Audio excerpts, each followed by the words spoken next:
Usisahau kushare, kusubscribe na kulike.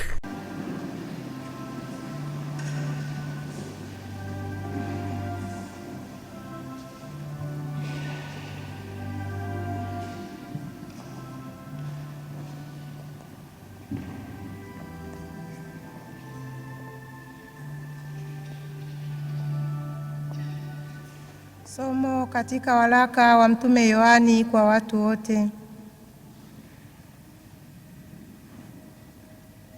Sura ya kwanza, aya ya kwanza hadi aya ya 4.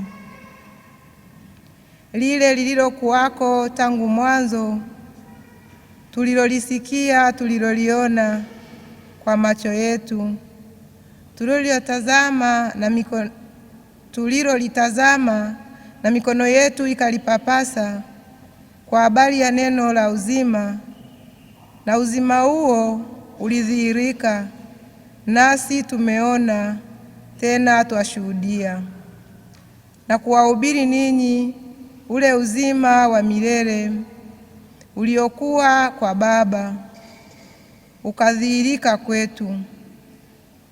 Hilo tuliloliona na kulisikia twawahubiri na ninyi, ili nanyi pia mpate kushirikiana nasi, na ushirika wetu ni pamoja na Baba na pamoja na mwana wake Yesu Kristo.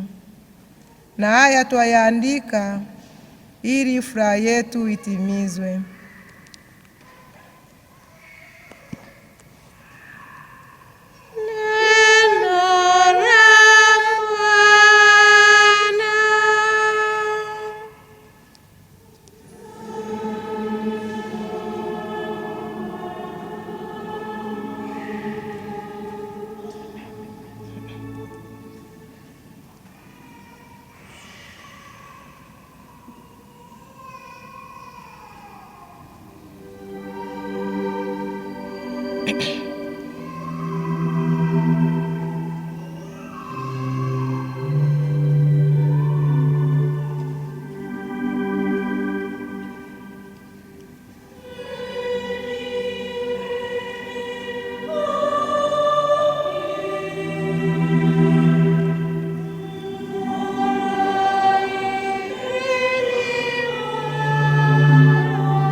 Bwana ametamalaki, nchi na ishangilie, visiwa vingi na vifurahi, mawingu na giza vyamzunguka, haki na hukumu ndio msingi wa kiti chake.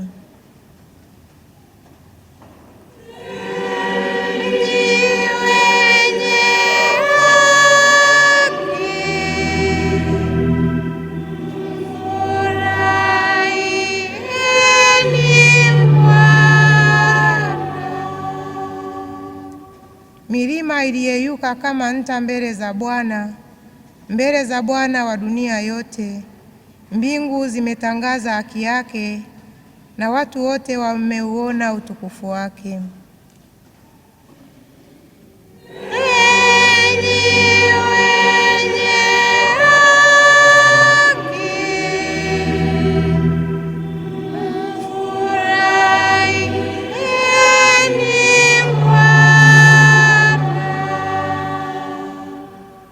Nuru imemzukia mwenye haki, na furaha wanyofu wa moyo. Enyi wenye haki, mfurahieni Bwana na kulishukuru jina lake takatifu.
Bwana awe nanyi.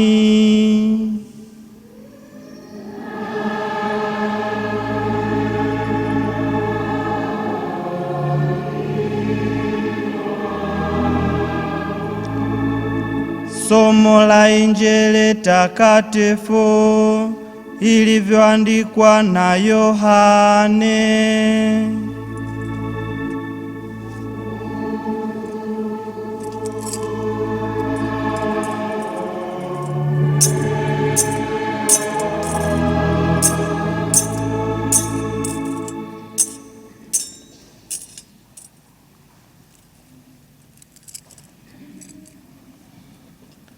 Siku ya kwanza ya juma, Mariamu Magdalena alikwenda mbio, akafika kwa Simoni Petro na kwa yule mwanafunzi mwingine ambaye Yesu alimpenda, akawaambia, wamemwondoa Bwana kaburini, wala hatujui walikomweka.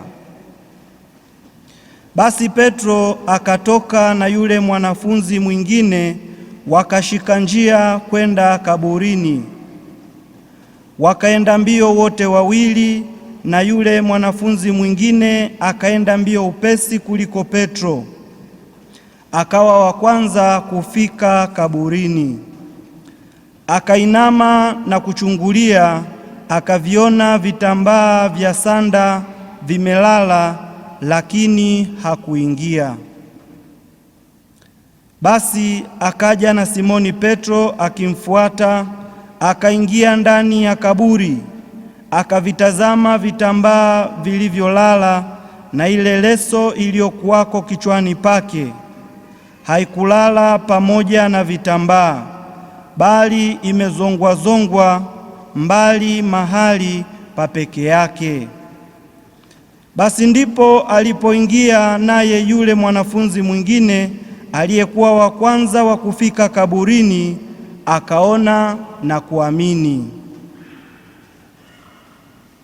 Neno la Bwana.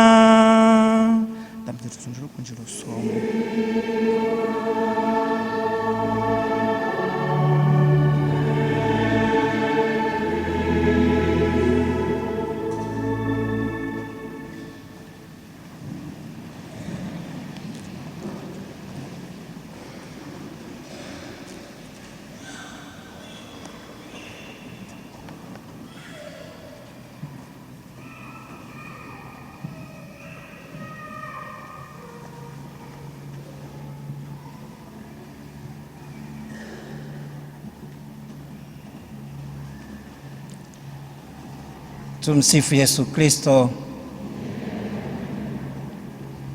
Kama tulivyosikia mwaliko wa Baba Paroko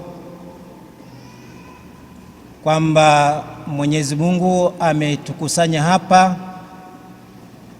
katika kanisa hili la mama yetu Bikira Maria afya ya wagonjwa, lakini ametukusanya kupitia nafsi za masista wetu wanaomshukuru Mungu, kwanza kwa zawadi ya wito, lakini zaidi kwa udumifu wa miaka sasa 25. Wapendwa, naomba tuwapongeze sana hawa masista wetu kwa makofi.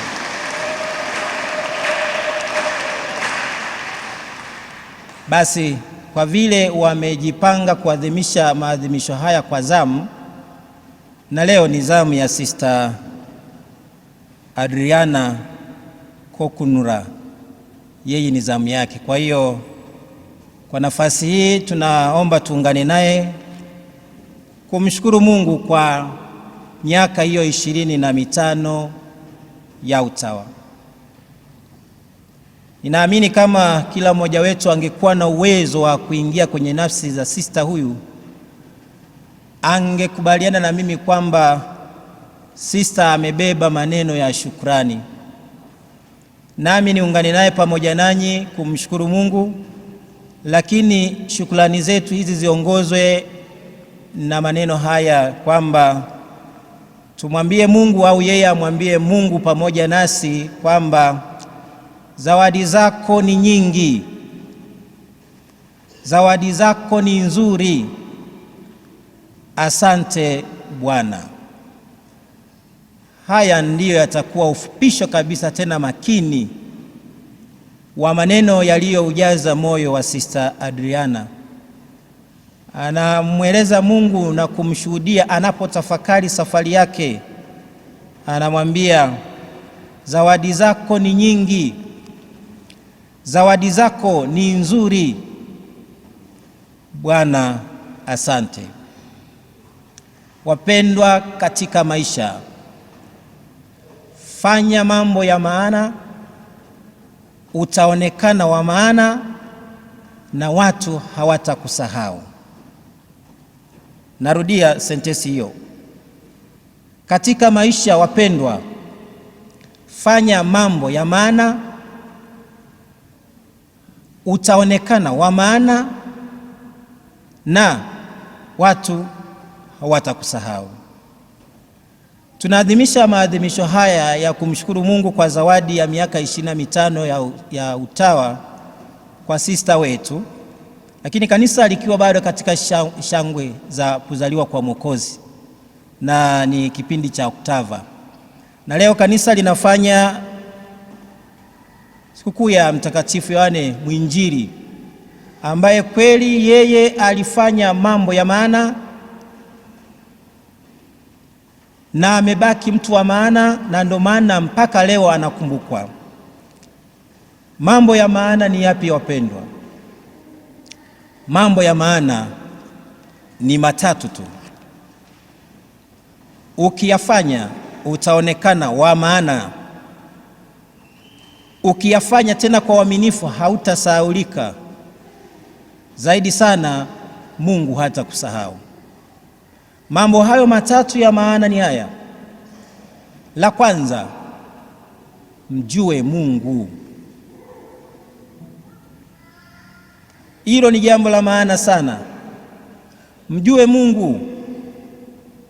La pili, mpende Mungu. Na la tatu, mtumikie Mungu. Haya matatu katika dunia hii ukiyafanya, utaonekana mtu wa maana na utakumbukwa daima. Yohane Mwinjili ambaye leo tunamkumbuka katika sherehe ya kumpongeza sista, yeye alihangaikia haya mambo matatu. Alimjua Mungu, akampenda Mungu, akamtumikia Mungu, na hakuna anayemsahau. Zaidi sana Mungu alimkumbuka na akapewa zawadi ya kuishi naye milele. Tunaye Sister Adriana ambaye kwa neema ya Mungu ameshirikishwa na kufunuliwa mambo haya matatu. Yeye pia ameyachagua. Anamjua Mungu au alimjua Mungu kwamba ndiye aliyemuumba, ndiye anayemwezesha. Baada ya kumjua akampenda tena kwa kujifungamanisha katika nadhiri, ili hiki kifungo kiendelee daima kumfunga, ili adumu kumpenda, na akamtumikia. Na leo ametualika tuungane naye kumwambia Mungu, zawadi zako ni nyingi, zawadi zako ni nzuri. Asante Mungu. Kwa nafasi hii tunapoendelea kumshukuru Mungu kwa maisha na wito wa Sister Adriana, sisi tuungane naye kumshukuru Mungu kwa zawadi 5 ambazo Mungu amemjalia, ambazo ninaamini kabisa zimeujaza moyo wake na mpaka anasukuma kutualika sisi tena kwa furaha tuungane naye kumwambia Mungu, zawadi zako ni nyingi, zawadi zako ni nzuri. Bwana asante. Kati ya zawadi hizo 5, ya kwanza ni hii: uhai na afya. Ndugu zangu wapendwa, kuzaliwa, kuishi na kuwa na afya njema sio formula wala sio lazima. Kuzaliwa, kuishi na kuwa na afya njema sio formula wala sio lazima. Wapo watu hawakuzaliwa, wazazi wao kwa ujeuri wao walikataa wasizaliwe. Wapo watu walizaliwa kwa ajili ya mambo mbalimbali, afya zao ni dhaifu. Sasa leo sister tunayeungana naye kumshukuru Mungu, hata mkimwona akisimama, sister simama, Sister Adriana.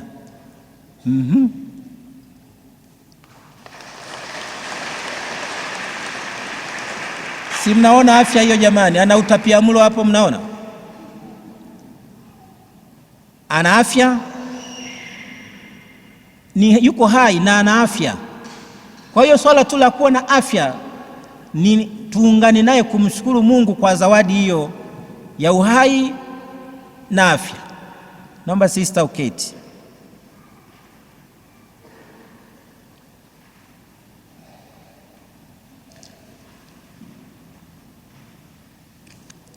Anamshukuru Mungu akituomba na sisi tuungane naye kwa zawadi ya uhai na afya, kwa sababu kufikia hali hii wapendwa, kunahitajika usaidizi wa watu wengi.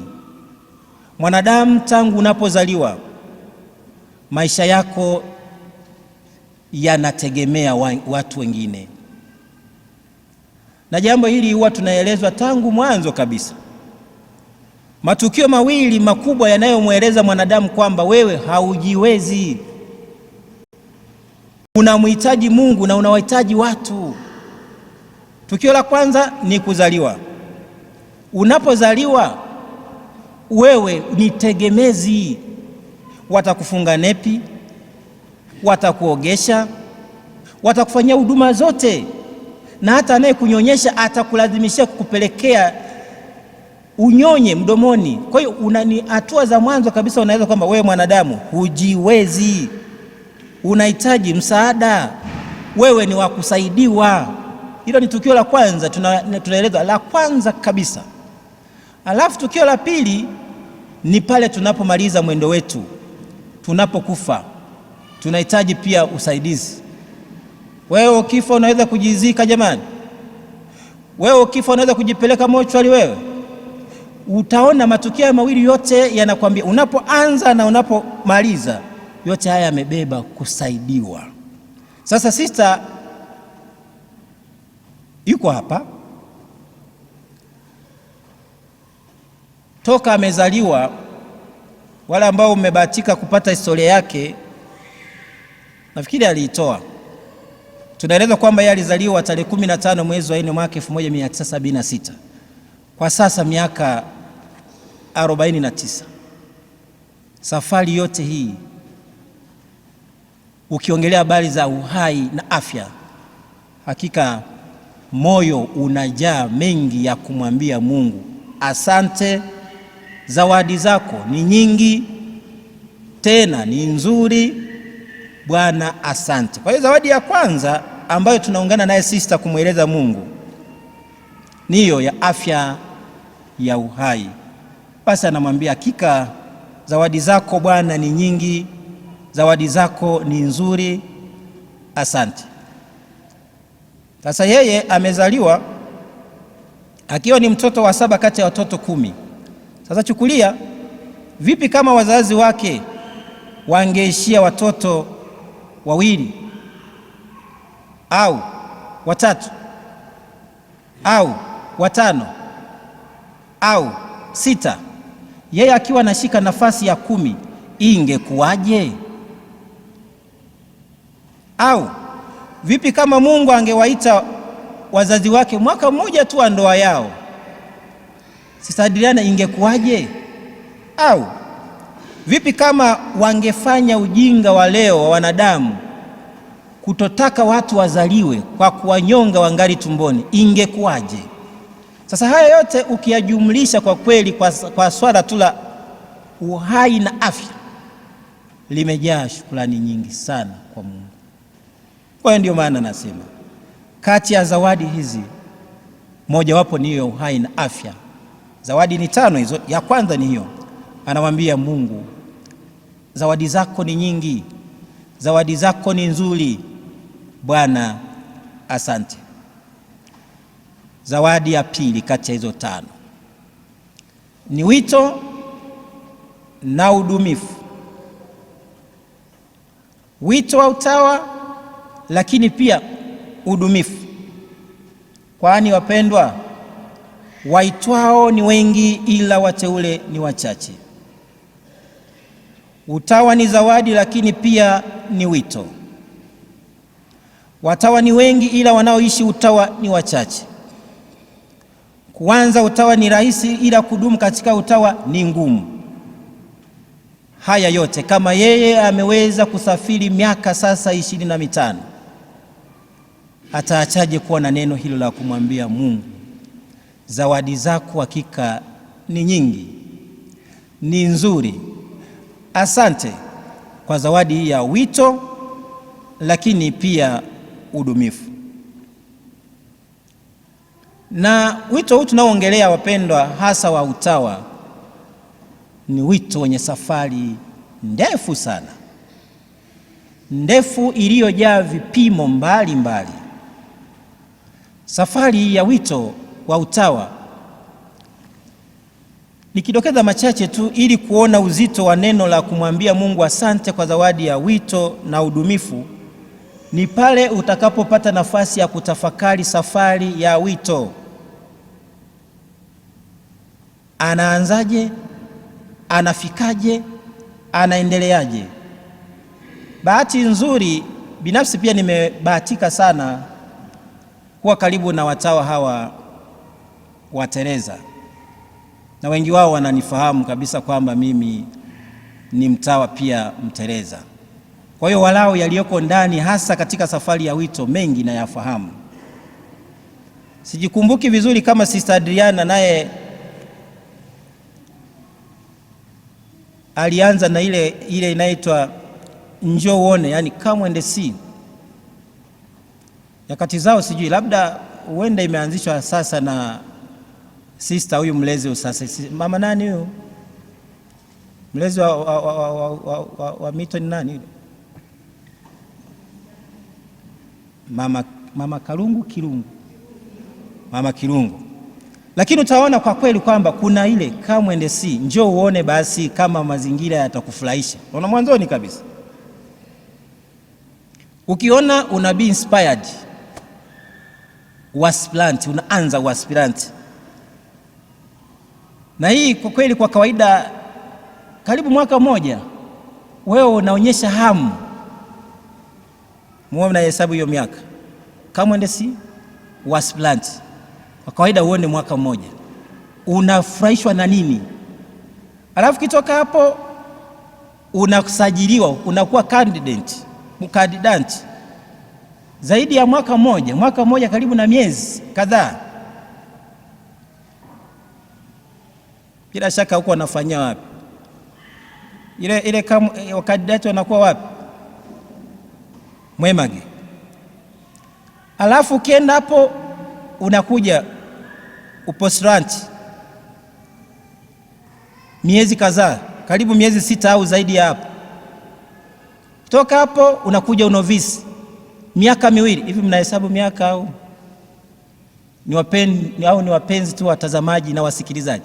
Miaka hiyo muone inavyoenda hiyo. Unovisi miaka 2. Kuna unovisi kwenye miaka 2, kuna ule wa kanoni na ule wa uchungaji. Bila shaka wanafanyia pale Nyaigando. Baada ya hapo anafunga nadhiri za muda baada ya walezi kukuelewa. Na bahati nzuri mpendwa wetu alifunga nadhiri hizo za muda Desemba 8 mwaka 2000, makao makuu ya shirika letu Nyaigando. Lakini utaona baada ya kufunga nadhiri, ukimaliza miaka 2 ya utawa katika shirika lao, utapaswa ufanye malezi endelevu ya utawa ambao wao wanaita kama juniorate, miaka 2.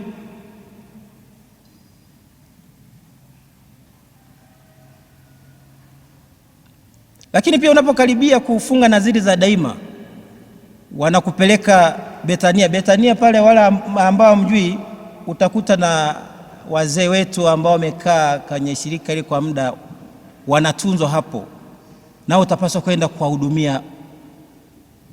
Sasa utaona safari kama hii ya wito, yote haya wapo walezi wanafanya uangalifu na uangalizi makini kuona mwenendo wako na safari yako inaendaje. Sasa katika hali hii mtu unapita salama, tena unadumu miaka 25, utaachaje kumwambia Mungu asante? Kwa hiyo kumbe, kwa swala la kuwa wito lakini pia udumifu katika wito, lazima tu ukiutafakari na safari jinsi ilivyo, kweli sista wetu hataacha kumwambia Mungu asante kwa zawadi ya wito, lakini pia udumifu. Na ukitaka kupima zaidi sana wito huu wa utawa, upime unapofunga nadhiri za daima.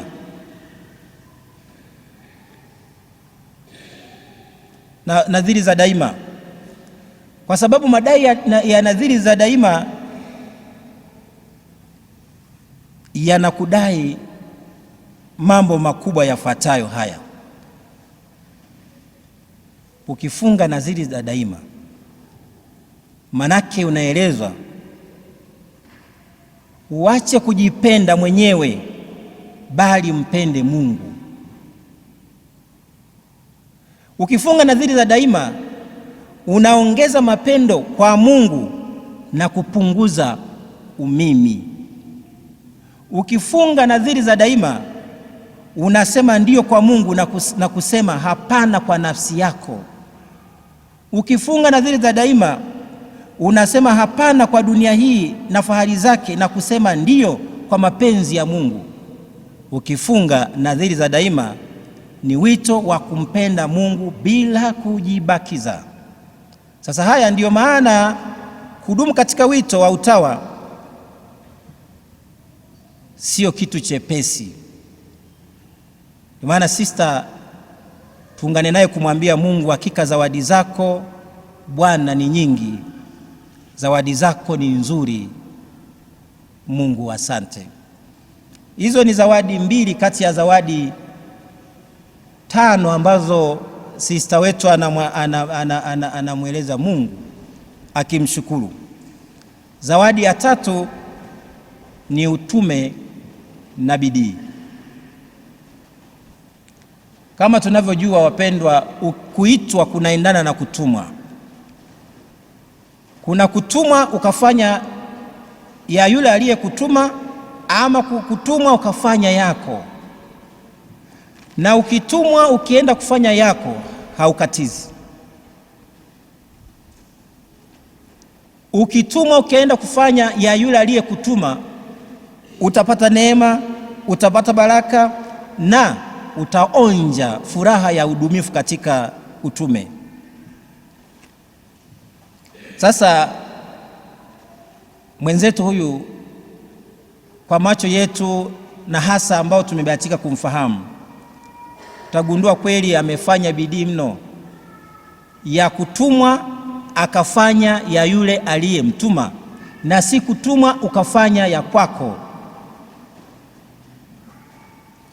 Utakumbuka kwamba Sister Adriana,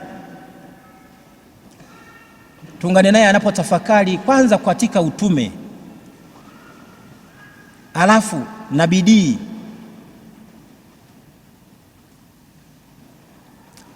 Kwa kutaja maeneo machache tu kati ya mengi ambayo yanaweza yakatupa nafasi ya kumwambia Mungu kweli asante kwa zawadi.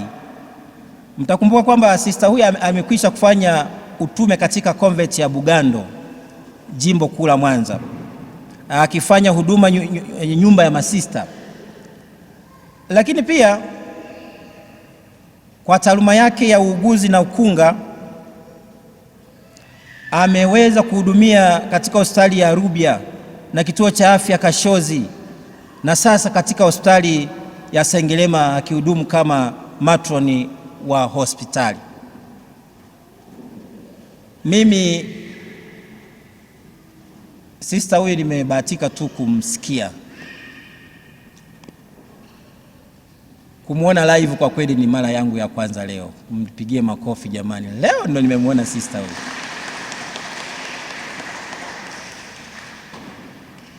Live hivi, ila nimewahi kumsikia, ila tumewahi kuongea.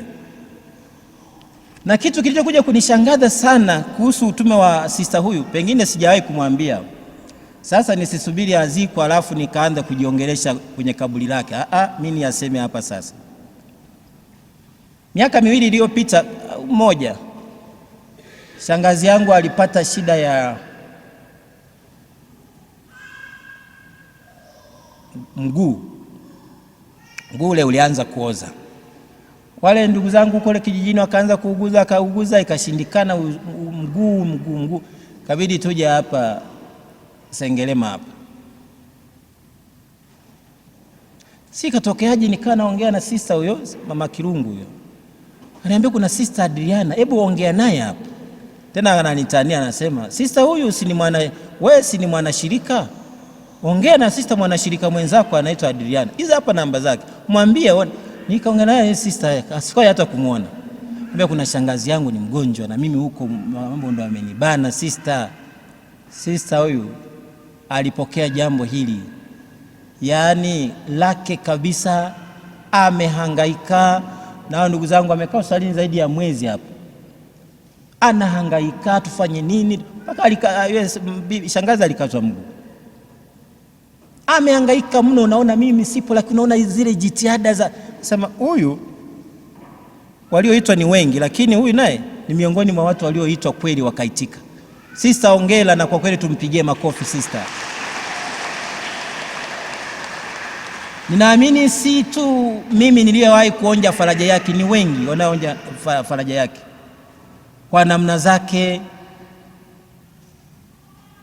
Na kingine kilikuja kunishangaza, unajua hili tukio alikuwa tarehe ya leo, lilikuwa mwanzoni tarehe ngapi jamani? Eti mara ya kwanza sasa ilikuwa tarehe ngapi tukio kama hili? Tarehe 1 mwezi? Tarehe 1 mwezi wa ngapi? 11. Sasa lilipoahirishwa kwa sababu ambazo kila mmoja anazijua hapa, nitegemea sister atababaika na kukasirika. Yaani anaongea tu father, tusubiri muda wa Mungu. Kila hii msema wewe, tusubiri tu muda wa Mungu. Anaongea kwa wepesi. Nikarejea wakati sisi wakati wa upadilisho huo, mwaka ule tulikuwa tunapadilishwa, mmoja wetu alikuwa anapadilishwa jimbo jingine. Sasa siku ya upadilisho wake bwana, ukaribiwa na ile meli iliyozama ile ya Ukara ile. Watu wameuawa wengi, na ndio ilikuwa siku si askofu akabadilisha akarekebisha. Yule jamaa alifoka. Mambo gani haya bwana faa?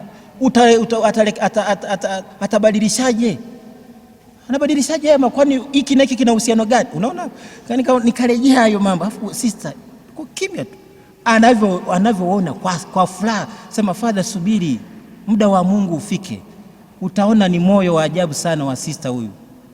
Kweli tuna kila sababu ya kumshukuru Mungu na kuungana naye kumwambia Mungu asante. Asante kwa sister huyu, lakini asante pia kwa utume wake. Naamini utume wake unawagusa wengi. Sisi wa mbali ambao tumemwona leo tumeguswa. Je, wale wa karibu? Basi tumwambie Mungu kwa zawadi hii ya utume. Na zawadi ya 4 kati ya hizo 5 ni zawadi ya wazazi na walezi wema. Matunzo mazuri ya wazazi na walezi yanaandaa ndoto na mafanikio ya mtoto. Licha ya malezi ya wazazi waliompa sister, anayo wengi ambao wamemsaidia katika safari hii, wengi tu. Basi katika kuongea naye, kati ya watu ambao hapendi kuwasahau ambao walishiriki katika malezi yao wengi sana,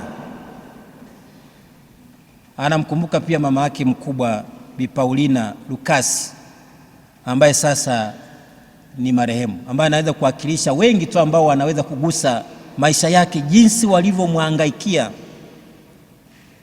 walezi, wazazi, hata tu wana shirika lenyewe. Unakutana na walezi wema, wazuri, wa kutia moyo. Hao wote unapotafakari miaka 25, kwa kweli unamwambia Mungu asante. Zawadi ya walezi hawa, zawadi ya wazazi, zawadi ya wote ambao wamegusa maisha yako, kweli unamwambia Mungu asante, asante, asante. Ni zawadi ya pekee sana. Kuna watu ambao wengine wameahirishia wito wao kwa sababu wanakutana na walezi wakatili, wasiojali, wanakata tamaa, lakini yeye kwa nafasi hiyo anakutana na watu ambao kwa vyovyote vile wamempa nguvu ya kusonga mbele, na leo miaka 25. Kweli ni zawadi ya pekee ya Mungu, kwa Mungu, ambayo sister huyu anaungana na kumwambia Mungu asante sana kwa zawadi ya walezi wema na wazazi wema. Anao ndugu, tena nimeona ndugu wengi sana. Hebu ndugu tuliotoka Bukoba jamani, tusimame. Ndugu tuliotoka Bukoba muone walivyo watu wema. Ona jamani. Ndugu tuliokuja kwa ajili ya Sister Adrian. Ona jamani. Na unapowatazama ni watu wenye kazi zao. Asanteni sana, kazi zao. Wameacha kazi kwa ajili ya sister. Utashindaje kumwambia Mungu asante? Wengi unaweza kuambia wanakupa sababu tu za kutokuja, sio sababu za kuja, sababu za kutokuja.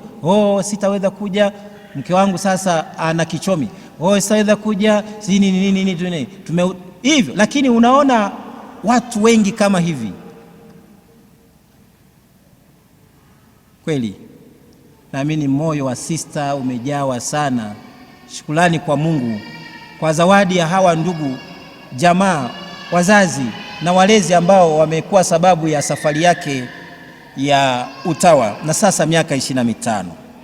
Zawadi ya mwisho kati ya zawadi 5 ambazo sister anamwambia Mungu, zawadi zako ni nyingi, ni nzuri, asante, ni pamoja na hii ya nimeiunganisha ya ndugu, jamaa na marafiki wema.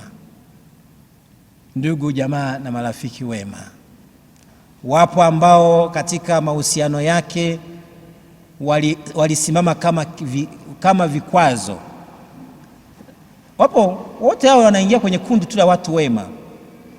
Wapo wengine wanasimama kama vikwazo, vinakupa nguvu ya kutembea. Wote hao ukiwajumlisha hao ndugu na jamaa, utagundua kweli hakika ni vizuri sana kumshukuru Mungu kwa zawadi ya wito, lakini pia ndugu na jamaa hawa ambao wamekuwa. Basi hizo zawadi 5 hizo zinamsukuma sister kumwambia Mungu, zawadi zako Bwana ni nyingi, zawadi zako ni nzuri, asante. Kwa kuhitimisha, sister, pokea haya mambo 4 ambayo natamani yabaki kuwa kumbukumbu. Jambo la kwanza, ninakuomba upokee tena utawa kama zawadi, lakini pia kama wito. Utawa na upokea kama zawadi kwa sababu Mungu anatoa zawadi si kwa sababu unastahili. Zawadi ni kipendeleo cha yule anayekupa anavyojisikia. Hana lazima ya kutafuta vigezo na masharti, anavyojisikia. Kwa hiyo upokee wito upokee utawa kama zawadi ambayo Mungu aliamua kuficha, kutoangalia madhaifu yako, akakupatia zawadi ya wito ya utawa. Kwa upokee utawa kama zawadi, lakini pia upokee utawa kama wito. Ni wito kwa sababu umefungamana na upendo wa Mungu usioelezeka. Na ndio maana hata wewe ukijipa nafasi ya kutafakari bila kujihurumia, utagundua unayo madhaifu mengi. Lakini hayo yote kwa nini Mungu ameendelea kukustahilisha? Ni pale tutakapoupokea wito huo, utawa huu kama zawadi, lakini pia kama wito. Hilo ni jambo langu la kwanza ambalo natamani uishi nalo katika safari nyingine ya miaka 25 inayoanza leo utakapouzima mshumaa. Jambo la pili, ishi na furahia utawa na kuwa mtawa. Ishi ukiufurahia utawa na kuwa mtawa. Jifunge katika nadhiri za kitawa: ufukara, utii, usafi wa moyo. Hayo ya kufurahishe. Hayo ukiyafanya hayo yatakusaidia uishi kwa furaha, kwa kufurahia utawa na kuwa mtawa. Unaufurahia utawa lakini pia kuwa mtawa. Furahia. Jambo la tatu, timiza majukumu yako ya kichungaji kama utume na sio kama kazi, tena uyatimize kwa furaha. Sisi ambao tumeamua kujifungamanisha na maisha haya ya useja kwa ajili ya Kristo, tunapopewa majukumu yetu ya kitume, hiyo ni tofauti kabisa. Sisi tunapewa kwenda kufanya utume, sio kazi. Ukiongelea kazi, ina madai. Kazi inalipwa kwa mishahara. Kazi ina madai mengi. Lakini utume ni ule anaosema fanya tu yale Mungu aliyokuambia kufanya, na baadaye utaambiwa wewe ni umefanya tu yale uliyostahili kufanya. Sasa timiza majukumu yako ya kichungaji kama utume na sio kama kazi. Kwenye kazi kuna kiinua mgongo. Kwenye kazi kuna NSSF na vitu vingine vingi tu. Kwenye kazi unaweza kuhesabu masaa. Wakikuzidishia masaa utaomba wakulipe overtime. Kwenye utume yote kwa ajili ya Mungu. Mimi ni mtumishi tu nisiye na faida. Nimefanya yale tu ambayo Mungu ameniambia kufanya. Huo ni utume. Kwa hiyo timiza majukumu yako ya kichungaji kama utume na sio kazi. Na la nne, maisha yako ya utume wako yaguse maisha ya watu wengine kama Kristo alivyoishi maisha yake na utume wake ukagusa maisha ya watu wengine. Yesu alipokutana na watu wenye misiba, aliyagusa maisha yao, wakaamulia furaha. Mbuka aliwahi kukutana na mwanamke aliyokuwa anatokwa damu kwa miaka sijui mingapi ile. Anapokutana na Yesu, maisha ya Yesu anagusa maisha yake, anaambulia kicheko. Kumbuka Yesu aliwahi kukutana na mama mjane, ana mtoto wake amekufa.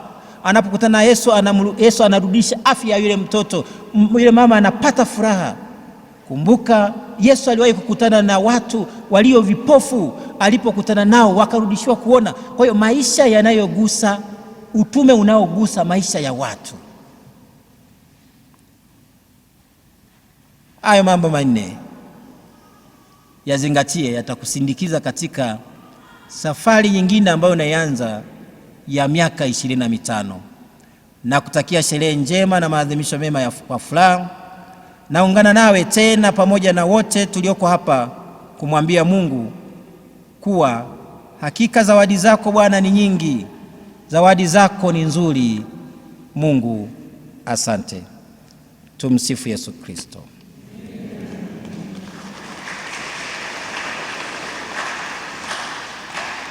Usisahau kushare, kusubscribe na kulike.